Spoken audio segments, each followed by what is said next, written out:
estamos de volta, Sandra, audiência, com o segundo bloco desse programa Urbanidade, que está tratando de um tema interessante, né? Que é o autismo. A gente comentava sobre a descoberta tua do autismo no Gustavo, e é lógico que fica claro para mim que ele teve muita sorte de ter alguém que conseguiu precocemente entender os sintomas e auxiliá-lo nesse processo, né? Como é que funciona isso para uma mãe que não tem teu histórico?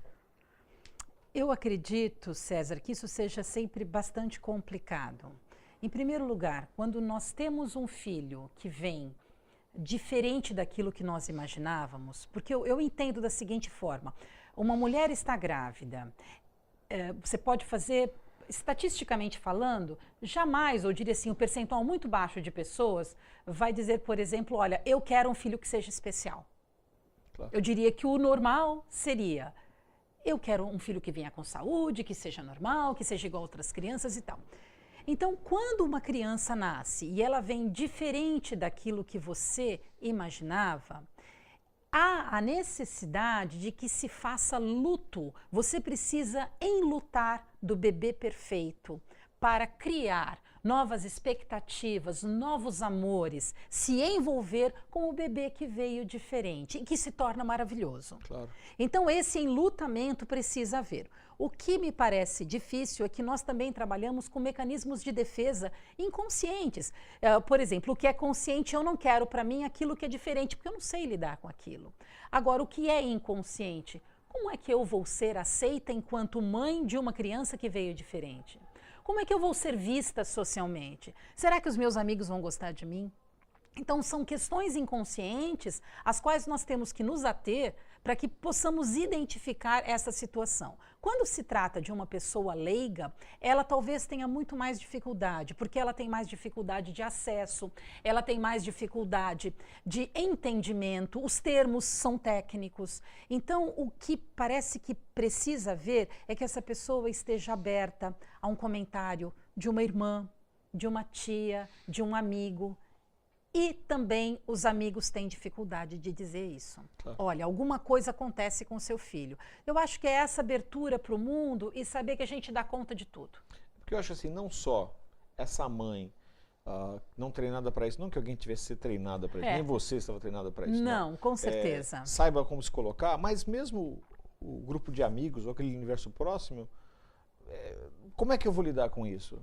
Falo diretamente, trato da mesma forma que trataria outra pessoa ou não? Enfim, não é uma coisa natural. Não. Isso requer um processo que não é de curto prazo, imagino eu. Né? É de longo prazo. É um processo que ele se mantém enquanto processo.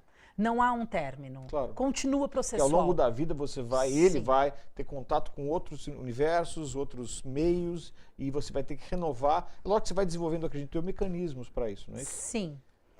E é interessante que nós, enquanto mães e pais, né, de pessoas especiais, nós lidamos muito melhor com esses meninos ou meninas do que as pessoas imaginam. As pessoas têm uma certa fantasia de que não podem se aproximar de nós. Elas não sabem como chegar. Então é muito interessante se você vê uma criança com questões físicas, tá? Uma paralisia cerebral, por exemplo, numa cadeira de rodas caminhando no jardim, na cadeira de rodas no jardim da praia.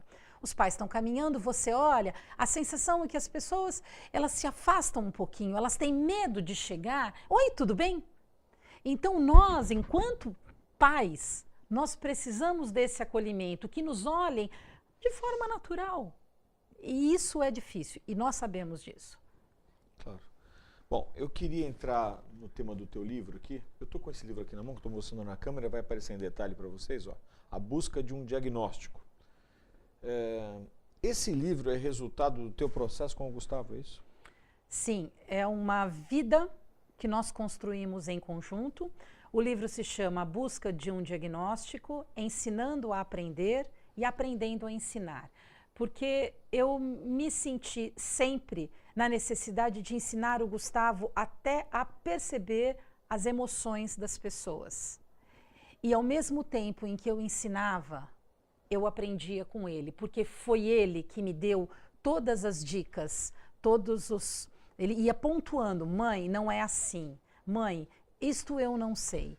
Eu acho que eu conheço muito mais o Gustavo do que eu imagino que talvez eu tivesse conhecido se ele não fosse especial. Então, é uma situação bastante próxima. E Você o tem Gustavo, um exemplo, alguma historinha? por exemplo, eu comento as feições, né? Quando você está chateado, você está triste. O sorriso, ele sempre percebeu. Mas estar triste, estar zangado, para ele era mais complicado. Então, se você vai a uma festa e uma criança se aproxima de uma mesa de brigadeiros e ela quer abocanhar, né? Como ele queria fazer... Se a mãe olha para o filho um pouquinho torto assim, a criança já, alguns, né? Outros continuam, mas aí já é falta de limite. No caso do Gustavo, por mais que eu franzisse a minha testa ou que eu fizesse um movimento de não, ele não entendia o movimento. Então eu precisei explicar, Gu, quando eu franzir a testa, você vai saber que eu estou brava. Então, é ensinar essas feições. Quando eu mudar o meu tom de voz, você vai saber que eu estou brava, que eu estou feliz.